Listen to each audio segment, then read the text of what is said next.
balik lagi dengan saya Zata Ligo. Nah teman-teman, ngomongin soal konten kreator tidak terlepas dari inspirasi dan referensi. Karena ini bidang yang kreatif banget ya, di satu sisi kita memang punya banyak ide, tapi di sisi lain kita perlu melihat dunia luar, entah itu kompetitor, konten kreator lain, dan sebagainya. Nah, sebelum memulai lebih jauh, saya ingin menyampaikan atau menceritakan beberapa inspirasi saya. Yang pertama adalah Diana Rikasari. Dia adalah seorang blogger, Instagramer, dan kemudian berkembang menjadi seorang entrepreneur atau pengusaha wanita di bidang fashion. Nah, itu serunya. Jadi saya ingin kasih gambaran dan insight kepada teman-teman bahwa menjadi konten kreator itu adalah salah satu langkah awal. Bukan berarti misalnya nih sekarang teman-teman profesinya konten kreator, ya nanti misalnya 10 tahun kemudian masih konten kreator. Belum tentu, karena konten kreator ini bisa menjadi pintu bagi teman-teman untuk ke profesi manapun yang teman-teman mau. Contohnya Diana Rikasari ini. Nanti teman-teman bisa lihat ya Diana Rikasari yang mana sih kalau yang belum tahu. Nah, kenapa saya suka banget dengan Diana Rikasari?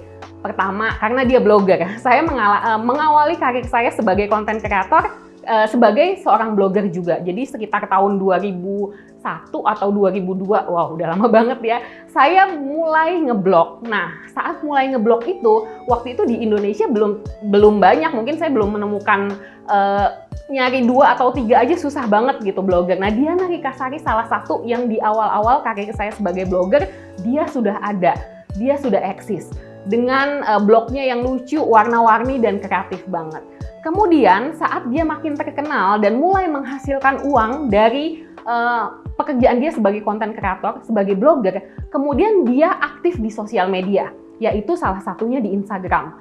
Kemudian sebagai konten kreator, karena kita memang harus kreatif ya, Instagramnya Diana Rikasari juga kreatif banget, sesuai dengan blognya dia pindahkan ke Instagram, bahkan berkembang lebih besar. Di situ dia kemudian mendapatkan banyak pekerjaan yang lebih besar lagi, bekerja sama dengan film, dengan fashion, merek-merek, dan lain-lain. Dan akhirnya sekarang dia punya usaha sendiri, dia punya beberapa brand fashion, brand sepatu, dan kalau nggak salah brand DIY. Nah, menurut saya ini adalah salah satu contoh yang keren banget. Nah, teman-teman, pelajaran apa yang bisa kita ambil dari Diana Rikasari? Pertama, kreatif dan berani beda. Maksudnya gini, tidak berarti bahwa beda itu bagus atau harus beda biar bagus, tidak. Sesuaikan dengan karakter teman-teman masing-masing. Nah, misalnya Diana Rikasari memang senang dengan warna-warna colorful, ya dia tidak menutupi itu, dia malah mengembrace itu. Dia malah memperlihatkan kepada dunia tentang karakter dia, dan itu menjadi keunikan. Nah, kemudian pelajaran yang kedua yang bisa kita ambil dari Diana Rikasari adalah konsistensi. Sebenarnya apapun pekerjaan yang nggak mesti konten kreator ya, konsistensi adalah kunci. Apapun pekerjaan kita. Nah, salah satunya konten kreator. Diana Rikasari mungkin sudah lebih dari 10 tahun, sudah lebih dari 15 tahun di dunia konten kreasi. Dan benar-benar kelihatan perkembangannya.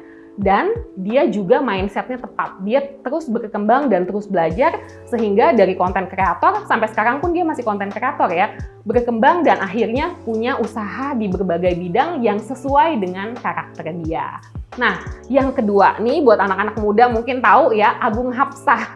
Saya ambil contoh ini sebenarnya karena mungkin banyak dari teman-teman yang seumuran anak saya juga. Anak saya itu suka banget sama Agung Hapsah dari mungkin dia kelas berapa ya, dari 5 tahun yang lalu lah. Agung Hapsah ini adalah salah satu contoh konten kreator sukses menurut saya, karena dia juga satu konsistensi dan niche-nya juga tepat sekali.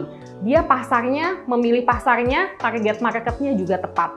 Nanti teman-teman silakan kepoin aja, lihat di YouTube, cari di Google tentang siapa itu Agung Hapsah.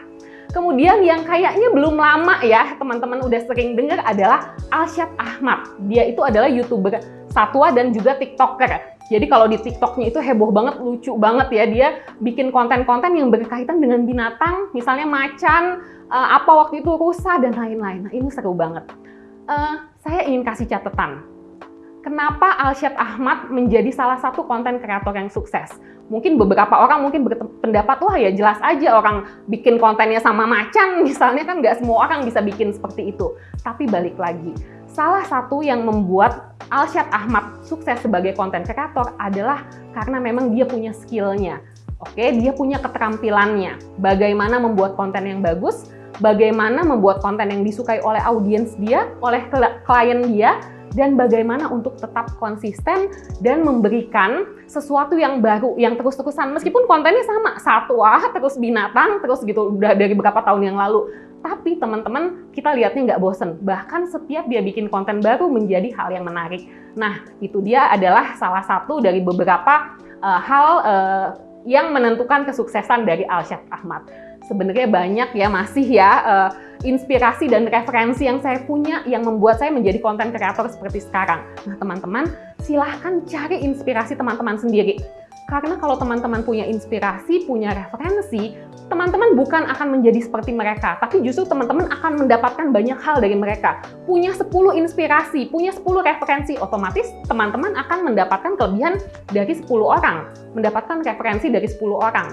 Jadi silakan cari ya, jadi sambil melanjutkan kelas, sambil cari, inspirasi saya siapa ya, referensi saya siapa ya, itu juga akan membantu teman-teman untuk lebih semangat dan bisa sukses menjadi konten kreator. Nah, nanti kita juga akan cari tahu ya, siapa sih inspirasi dan referensinya mentor yang satu lagi, Sultan? Oke, nanti ya di video selanjutnya.